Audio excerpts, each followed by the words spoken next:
imwe hataba abagome nihaba urugomo ntihamaze imwe nihabe n'ishyari numvise ku isi muyizenguruka muturangire rwose tugeyo.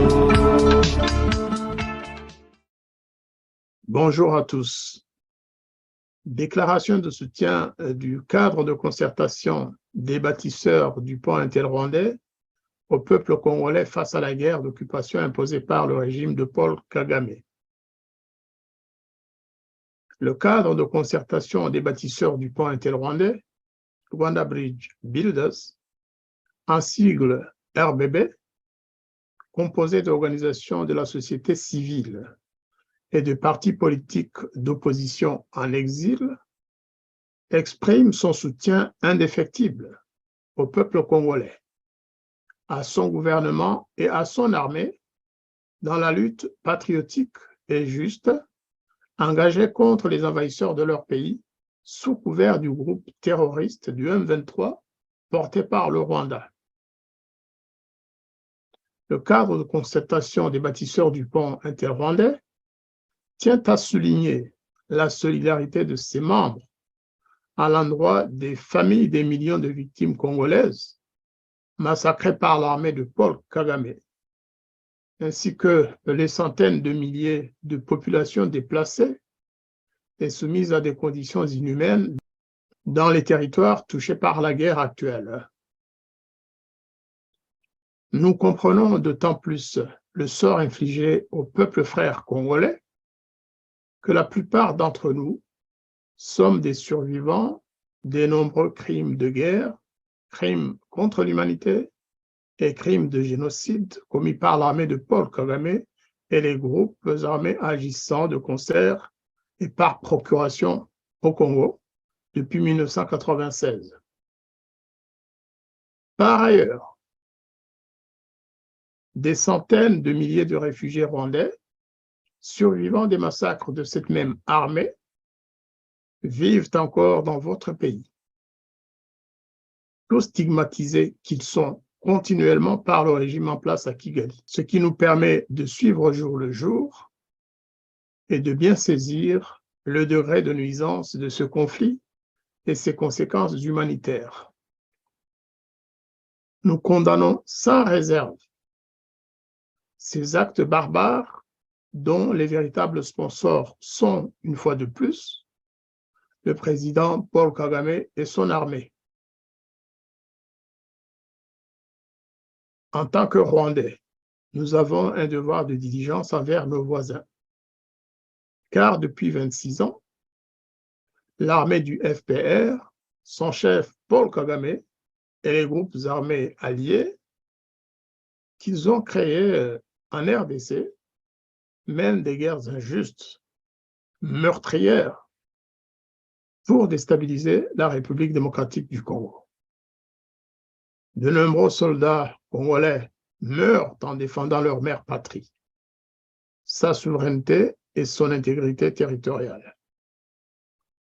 Leur sacrifice ne doit pas être vain, ni être jeté aux oubliettes de l'histoire.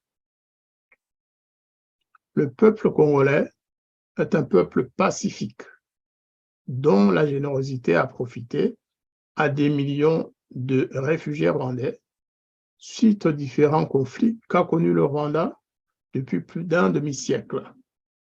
Il est important de souligner l'excellence des relations entre les peuples frères du Rwanda et du Congo depuis nos indépendances respectives.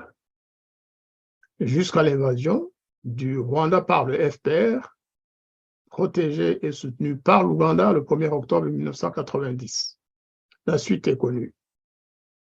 L'Afrique des Grands Lacs n'a plus jamais connu la paix depuis l'arrivée au pouvoir à Kigali de Paul Kagame. Malgré les différentes initiatives significatives de bonne volonté prises par les voisins du Rwanda pour apaiser les appétits insatiables de ses dirigeants actuels. Les problèmes d'insécurité et les guerres successives dans l'est de la République démocratique du Congo ne sont pas dus à d'éventuels conflits sociopolitiques entre Congolais, loin de là.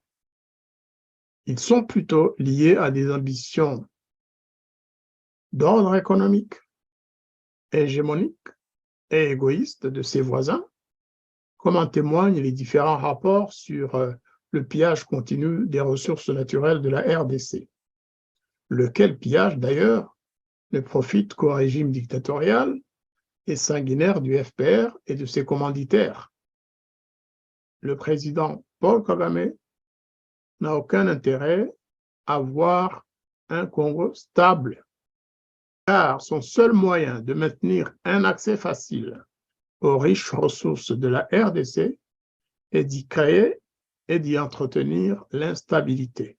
Comme de nombreux conflits antérieurs, l'agression actuelle contre la RDC provient du Rwanda, qui en est aussi la base arrière.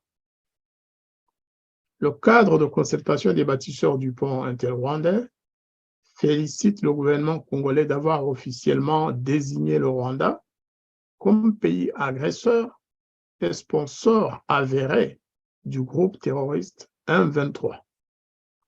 Il est cependant très important de souligner que le peuple rwandais, lui-même victime de l'oppression que fait régner le régime du FPR à l'intérieur des frontières nationales, ne doit et ne peut être tenu pour responsable des atrocités commises par Paul Kagame et sa clique minoritaire pour saper la paix en Afrique des Grands Lacs. Le cadre de concertation des bâtisseurs du pont interrwandais demande aux autorités congolaises de continuer à mettre tout en œuvre pour la protection des réfugiés rwandais et des autres populations vivant régulièrement et pacifiquement sur le territoire de la République démocratique du Congo. Les agressions criminelles du régime de Paul Kagame contre ses voisins sont bien connues et documentées. Ce dernier et son armée constituent une menace permanente pour la paix et la stabilité en République démocratique du Congo, mais aussi pour l'ensemble des peuples de la région d'Afrique des Grands Lacs. Le prétexte sécuritaire associé à l'existence des FDLR, constamment utilisé comme alibi par le régime de Kagame, ne peut en aucun cas justifier la guerre que mène actuellement le Rwanda contre le peuple frère du Congo. En effet, le gouvernement rwandais a, dans le passé et à plusieurs reprises, déclaré que les forces démocratiques de libération du Rwanda, FDLR, avaient été définitivement neutralisées et qu'elles ne représentent plus de menaces sérieuses contre le Rwanda. Il s'agit donc aujourd'hui, comme on le voit, d'un prétexte, d'un alibi qui ne tient pas.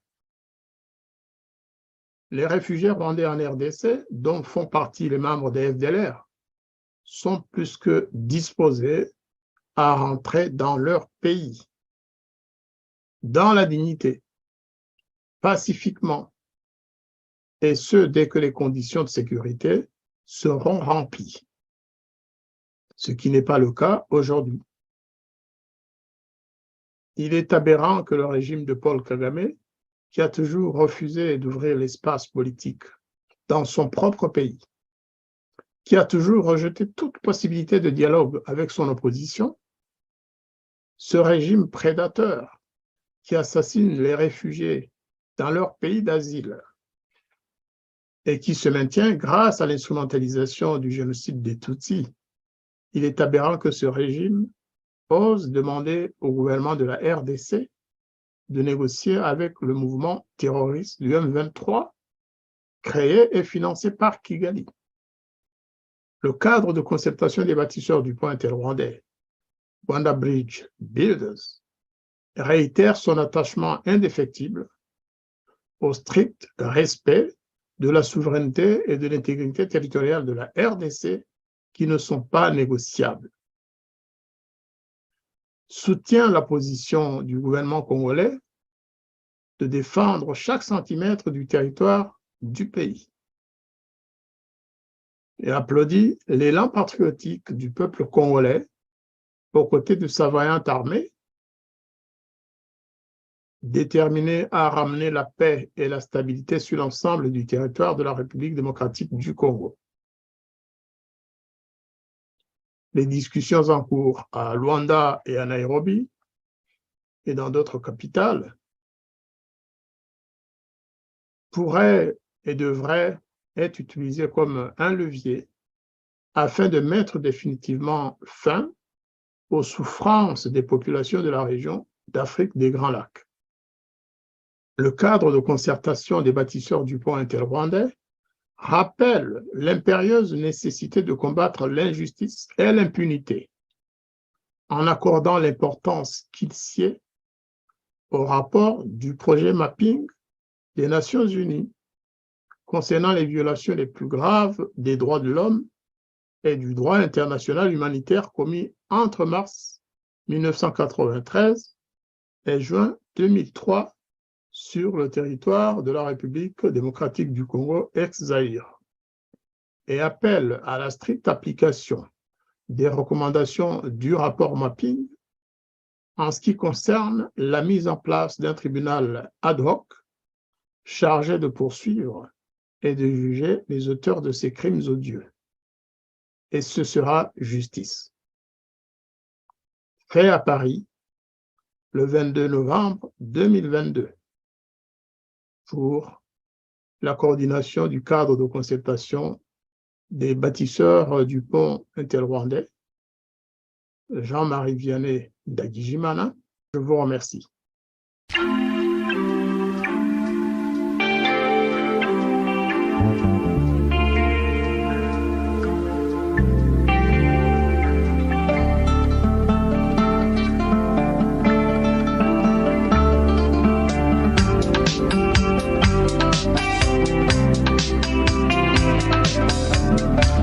hano ni hemwa bagenzi mwe hataba abagome nihaba urugomo ntihamaze imwe ntihabe n'ishyari numvise ku isi muyizenguruka muturangire rwose tugeyo